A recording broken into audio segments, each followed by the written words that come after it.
Hi guys, this is Ahyat Ishak and you are watching Ahyat Property TV. Thank you so much for tuning in.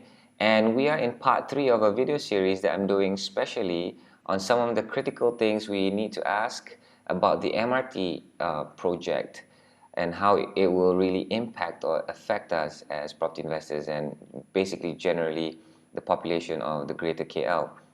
Now, in the first part, we looked into some of the basic and more obvious information about how it's going to be a 51-kilometer line. It's going to benefit 400,000 passengers. It's going to touch at least 1.2 million people across the line, the 51 kilometers, 31 stations. And the second part, I asked the critical question, why is it important? Fine, we need rail transportation because there's just too many cars in Malaysia and that we're going to come up with 500,000 new cars a year, so that's going to be a problem. In the third critical, in this third part, I want to ask another critical question. Who is the real users of the MRT? And it's really obvious, right? It's the middle to low.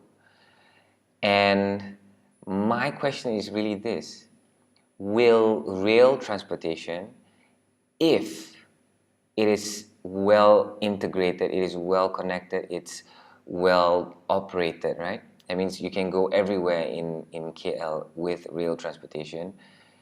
If this happens, will the whole rail transportation culture be a part of Malaysians? Will Malaysians not drive because they know they can go on a rail, on an MRT, on LRT to go wherever they need to, and decide not to go with their cars? And this is a culture that doesn't exist right now to a lot of middle, upper class people in Malaysia, and they would rather go everywhere with cars.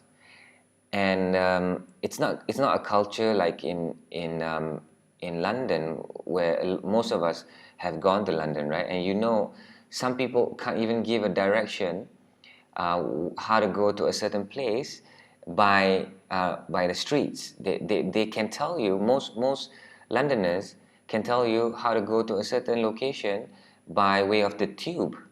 But if you are driving and you just stop a regular Londoner, a person on the streets, they won't be able to tell you which street to go to. You know, they won't even know the directions. And that was the problem that we had when we rented a car there. And yeah, it's just a part of a culture in their lifestyle. So the question is, will this ever be a culture in Malaysians' lifestyle, especially for Greater KL? And people in Greater KL are at the top of the average income in Malaysia, right? So the higher net worth people are mostly in Greater KL. So the middle upper class, the upper class will most unlikely use the rail transportation.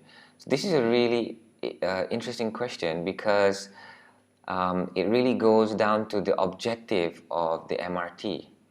It really wants to benefit the middle low, perhaps the people who can't afford cars, but it also wants to, the objective perhaps would want to create a culture for people to use the rail transportation. And really, guys, this has a lot to do also in conserving the planet.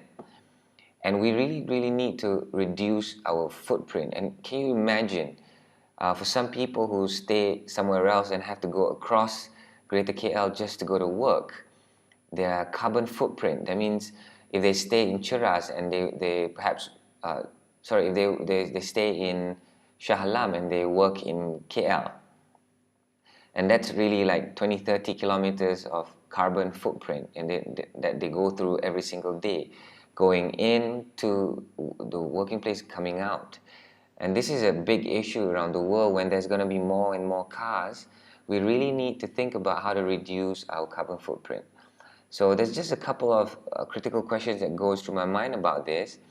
And in the next video, I'm going to take you through the MRT line and the research that I do about the 51 kilometers, and I'll just share with you a glimpse on how I spend so much time into researching about the MRT line. So that's just another critical question that I want to ask. who does the MRT really benefit, and what culture does it really want to bring to Greater Kuala Lumpur, and can this culture really be a part of us, Greater KL people? So yeah, there's just a couple of things. Look out for the next video. There's going to be some stuff that I do, and I show you some research that I've done on maps as well. So thanks so much for watching this video. See you guys in the next videos to come. Bye bye.